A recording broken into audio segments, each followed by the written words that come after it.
First up, we're going to have Anthony Dasher and then Augusta Stone. Hey, Coach. I just want to start on, I guess, the second inbound play when Severe had to call that quick timeout. I know Kentucky set their defense apparently had something that worked. He called it quick timeout, and he had to reset and get the winning play drawn in. Just kind of explain kind of what happened right there. Well, we knew what we were looking for in the action, but we also knew we had timeouts. And that's the greatest thing for a coach. For me, it's taking timeouts home, right? You want to make sure that you have enough timeouts so you get in a situation like that. You can use it if you don't get what you want. So he didn't like the look. It wasn't as open. And so he called the timeout, and we switched plays. And Severe did a great job. First calling that timeout. Second with the pass. Justin did a great job with the screen, and certainly PJ with the finish. And but for Severe to have that presence of mind, and I never hesitated for a second having him take the ball out of bounds, no matter who they put on the ball, because he's so smart and he's savvy, and I knew he'd make the right play. Hey, Coach, congrats on the win tonight. I want to know, how much of a statement win is this for your program here at Georgia? Yeah, I don't know. It's a great win against a great program, and it hadn't been done. I didn't realize till I said this on the radio. Mike Griffith told me today it had been Kentucky had won 14 straight, so like I wasn't aware of that, and so I'm glad we were able to break that. We needed the win. Our guys needed to earn something like this against a great opponent, and we needed to get on a one-game winning streak again, which is easier said than done. But to have that mentality is really, really important. So I'm very proud of the way they executed. They persevered, and we believed we were going to win. And that, I think that's what is so important, the belief factor. It's not them believing me, because I don't have any trouble believing, but it's them believing each other.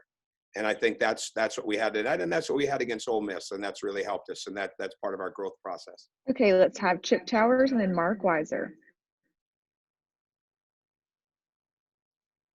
Yep. Sorry about that. Sorry about that. Writing on deadline, Coach. Yeah, okay. The inbound play in particular, what was it you were looking for on the first play and you didn't get, and obviously you came out in the stack the second time around? Just talk about your decision-making and PJ getting the ball. We got the guy we wanted. Yeah, we got the guy we wanted. That's who we wanted to hit. And there's a second option to it, but that's the guy that we wanted. And that's what we wanted on the first one. And Justin Carr was involved in the screening in both cases, because we wanted to we wanted to have a little big, right? We would either, I don't mean little, but a guard bigger screen, or it would be a big screening for a guard. We didn't want to screen like, it's too easy to switch. And went with our seniors, right, to put themselves in position to execute the action. And both plays we'd never run in a game. And so I'm very proud of the way that they responded inside of the timeout and executed it. And the second one, we had only run in practice a long time ago, right? So for them to be able to do that, but I trust them on that. We came out of timeouts against Ole Miss and executed actions that we hadn't run at all, that we just drew up in timeouts. And sometimes this team can run something and not run it correct that we've run for 2 months, and sometimes we can put something in inside of a minute and they execute it 3 or 4 times. So it's youth, right? But I'm very proud of the way they locked in, they executed, and again, everybody did their job at the end. I mean, you mentioned persevering. Obviously, the flagrant one and the technical, you guys didn't let that, lose your spirit after that. And then also, you've beaten Kentucky before, but this program, like you mentioned, hasn't for a while. How satisfying is that to get this program over that hump?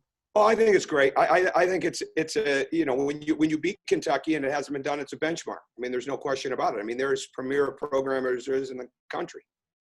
And so I have great respect for John. I have a great program, but they're a household name for a reason, because they have great tradition. And I thought our players did a really, really good job of not being consumed by any of that. They weren't playing the tradition. They weren't playing the mystique.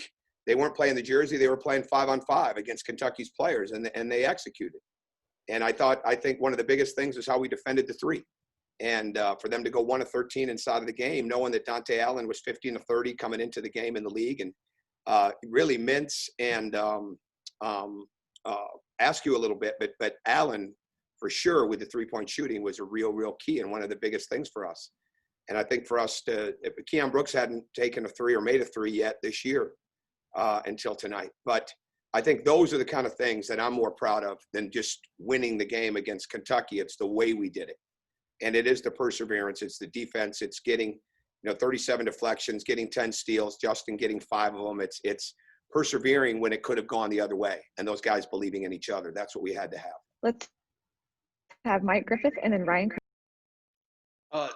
Yeah, Coach, you mentioned persevering when it could have gone the other way. I think they had a 14-4 run on the heels of, I guess they called it a flagrant foul, and then a technical in a game that had been pretty heated. It didn't look like much, but those 2 calls right there looked like that could have changed the outcome of the game. And yet your guys, can you talk about how they've grown? That's something you talked about earlier this year. Well, it happened. That was the only time I was uptight in the situation because we were self-inflicting, right? And that's what can happen. If you're going to lose, let's get beat. Okay, let's not lose the game because we made mistakes, right? That we could have corrected, but we were able to correct it. I thought that the harder part was when we were up 9, they called timeout and we came out, we didn't execute, and it allowed them back in. We didn't defend with the same fervency, and we did not come down and execute what we needed to do. That's the part. And I said this to the team after the game. That's where we got to grow up in a hurry, right? That is more concerning to me than the flagrant, which could have gone. I haven't seen it. I'll reserve judgment on that. And the technical, you shouldn't have done it, right? You shouldn't talk, right? And you hope that it's going to be called both ways in that, but he shouldn't have done it. He's too old for that. He doesn't need to do that. And you're a good player. You don't need to tell anybody.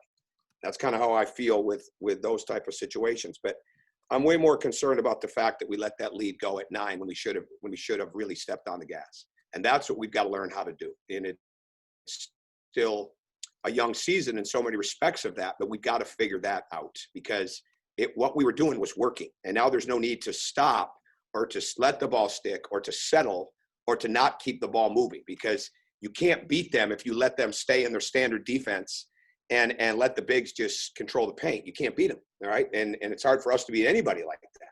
That's why we've got to keep moving the defense constantly so we can loosen up the rim.